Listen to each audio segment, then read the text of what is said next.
بسم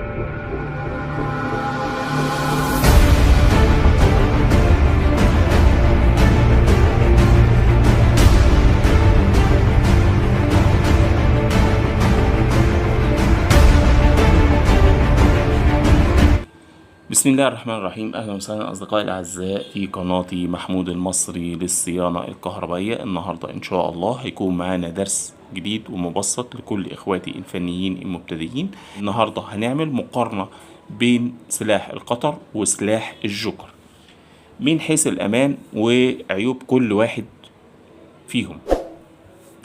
دلوقتي أنا عندي سلاح القطر زي ما احنا شايفين، هو معدن، سلاح معدن. ادي السلاح بتاعي زي ما احنا شايفين اهو.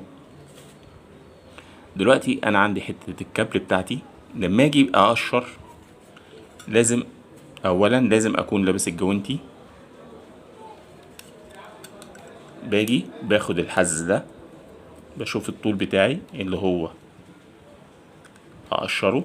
انا بقشر باخد الحز ده كده اهو الاول، وبعد ما باخد الحز ده باجي كده اروح فاتح.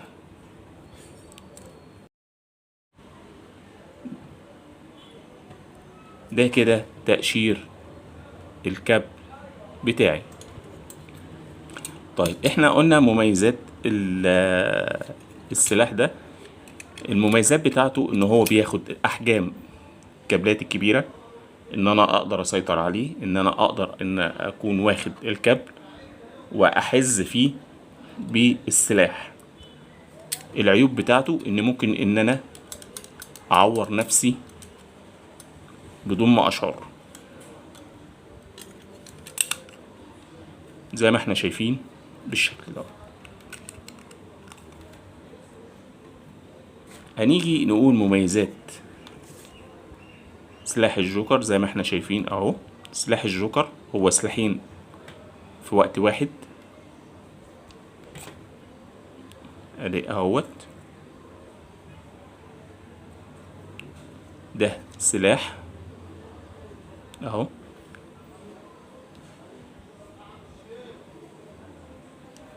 بالشكل ده. هنيجي هنبص هنا، هنلاقي هنا في علامة حمراء. العلامة الحمراء ديت لو نلاحظ ده طول السلاح، ده طول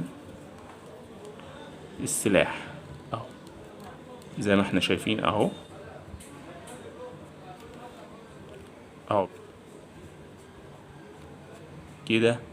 انا بسحب السلاح بتاعي لتحت، اختفى. طيب انا هاجي دلوقتي عاوز السلاح بتاعي يطول. الاحظ هنا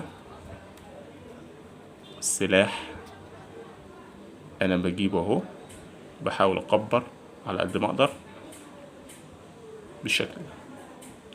طب نيجي نشوف هنقطع ازاي حتة الكابل بتاعتي. تعالوا بينا. هلف اللفة بتاعتي كده اهو واسحب. هنيجي هنا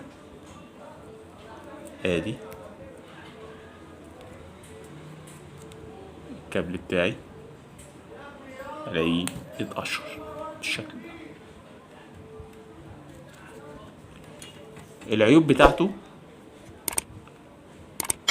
ان ما بيقدرش ياخد الاحجام الكبيرة من الكابلات. زي الكابل اللي هو اقصى حاجة ليه ممكن ان انا اقشر كابل 95. ممكن اقشر مجموعة كابلات مختلفة اللي هي بتاعة الباور اقصى حاجة، لكن ما اقدرش ان انا اخد كابل 240 مثلا زي سلاح القطر ان انا اقشر بيه اللي هو الكفر الخارجي ليه.